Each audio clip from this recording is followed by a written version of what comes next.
আসলে এখানে আমরা এক বড় দাদারে আমরা পাইছি। বড় দাদার একটা আমরা প্রশ্ন করি, দাদা এই রথযাত্রার যে রথের গাড়িটার নাম কি?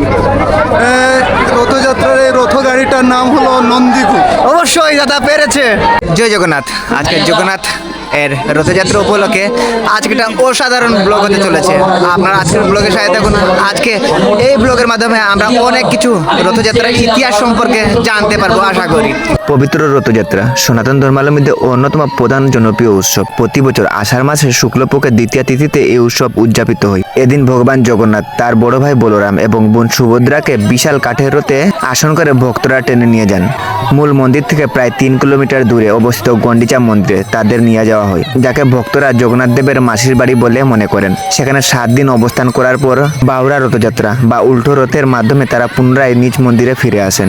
জগন্নাথ দেবের মূর্তি অন্য দেবদেবীর মতো নয়। তার বড় গলা, চোখ, অসম্পূর্ণ হাত পা এবং অন্যান্য আকৃতি দেখে অনেকে মনে প্রশ্ন জাগতে পারে, এমন রূপ কেন? প্রচলিত কাহিনী অনুযায়ী রাজা ইন্দ্রদ্যুম্ন স্বপ্ন পেয়ে ভগবানের বিশেষ রূপে মূর্তি নির্মাণের উদ্যোগ নেন। তখন এক রহস্যময় বৃদ্ধ কারিগর, যিনি অনেকের মতে স্বয়ং বিশ্বকর্মা ছিলেন, মূর্তি তৈরি করার দায়িত্ব নেন তিনি। তবে তিনি শর্ত দেন, কাজ শেষ না হওয়া পর্যন্ত কেউ যেন দরজা না খুলে। অনেকদিন কোনো শব্দ শোনা যায়নি। রাজা ও রানী উদ্বিগ্ন হয়ে দরজা খুলে ফেলেন। তখন দেখা যায় মূর্তিগুলোর কাজ সম্পূর্ণ হয়নি, হাত পা পুরোপুরি গড়ে ওঠেনি। সেই সময় কারিগর অদৃশ্য হয়ে যান। পরে দেববাণী হয় যে এই অসম্পূর্ণ রূপে জগন্নাথ, বলরাম ও সুভদ্রা পূজিত হবেন। ভক্তদের বিশ্বাস, জগন্নাথ দেবের এই রূপ একটি গভীর বার্তা বহন করে। ভগবান বহিক সৌন্দর্য নয়, ভক্তির মধ্যেই বিরাজ করেন। তার বিশাল চোখ সকলের প্রতি সমান দৃষ্টি ও অসীম করুণাময় প্রতীক।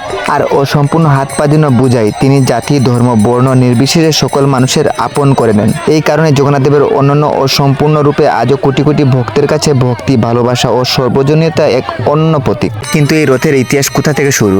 পৌরাণিক কাহিনী অনুসারে সর্বপ্রথম ভগবান আদিরূপে সন্ধান পান বিশ্ববাসু নামে এক সবর আদিবাসী ভক্ত। তখন তিনি জগন্নাথ নামে পরিচিত ছিলেন না, বরং নীলমাধব নামে পূজিত হতেন। উড়িষ্যার গভীর অরণ্য নীল পর্বতের এক গুহায় বিশ্ববাসু অতি গোপনে নীলকান্ত মণি দিয়ে নির্মিত উজ্জ্বল নীলবর্ণের নীলমাধবের পূজা করতেন। তার বাইরে আর কেউ এই দেবতার সন্তান সম্পর্কে জানতেন না। তাহলে প্রশ্ন আসে, নীলমাধব থেকে কিভাবে তিনি জগন্নাথ নামে পরিচিত হলেন? পরবর্তী রাজা ইন্দ্রদ্যুম্ন নীলমাধবের সন্ধান পেয়ে ভগবানের নতুন রূপ প্রতিষ্ঠার উদ্যোগ নেন। সেই ধারাবাহিকতায় কাঠের মূর্তিতে ভগবান জগন্নাথ, বলরাম ও সুভদ্রা প্রতিষ্ঠিত হয় এবং ধীরে ধীরে জগন্নাথ নামে তিনি সমগ্র বিশ্বের কাছে পরিচিত হয়ে ওঠেন। জগন্নাথ শব্দের অর্থ হলো জগতের নাথ বা সমগ্র বিশ্বের অধিপতি। আসলে মুহূর্তটা ঠিক এইরকম। এই দেখুন মাথার রথটা, এটা অসাধারণ মুহূর্ত আর কি। হয়তো আপনারা বিশ্বাস করতে পারছেন না যে কত মানুষের সমাগ্র। আমি যদি একটু আপনাদের দেখানোর চেষ্টা করি তাহলে অবশ্যই আপনারা দেখতে পাবেন।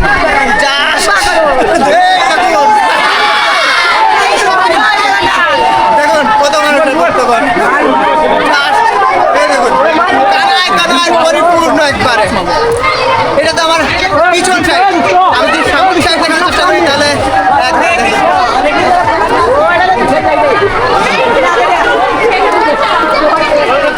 আরেকটি গুরুত্বপূর্ণ প্রশ্ন হলো, ভগবান যদি মন্দিরে থাকেন তাহলে রথে করে রাস্তায় বের হন কেন? এর উত্তর, জগন্নাথ সংস্কৃতির মাধ্যমে নিহিত। তিনি কোনো নির্দিষ্ট জাতি, ধর্ম, বর্ণ বা দেশের মধ্যে সীমাবদ্ধ নয়। তিনি সকল মানুষের। তাই রথযাত্রা দিনে তিনি মন্দিরের গৃহ থেকে বেরিয়ে আসেন, সাধারণ মানুষের মাঝে আসেন, যেন সবাই তার দর্শন লাভ করতে পারে। এমনকি যারা মন্দিরে প্রবেশ করতে পারেন না, তারাও এই দিনে ভগবানের দর্শনের সুযোগ পান। রথযাত্রা শুধু একটি ধর্মীয় উৎসব নয়, এটি ভক্তদের আনন্দ, ভক্তি ও মিলন মেলার এক অনন্য উপলক্ষ। এই দিনে ভক্তরা মনের আনন্দে রথের দড়ি টানেন, কারণ বিশ্বাস করা হয় যে রথ টানার মাধ্যমে তারা প্রভুর জগন্নাথের আশীর্বাদ লাভ করেন। ঢাক, ঢোল, কীর্তন আর ভক্তিময় সঙ্গীতের তালে নারী, পুরুষ, বৃদ্ধ সবাই নেচে গিয়ে উৎসবের আনন্দে মেতে ওঠেন। হাসি খুশি গভীর ভক্তিভাবের মধ্য দিয়ে এই রথযাত্রা পরিণত হয় এক মহামিলনের উৎসব।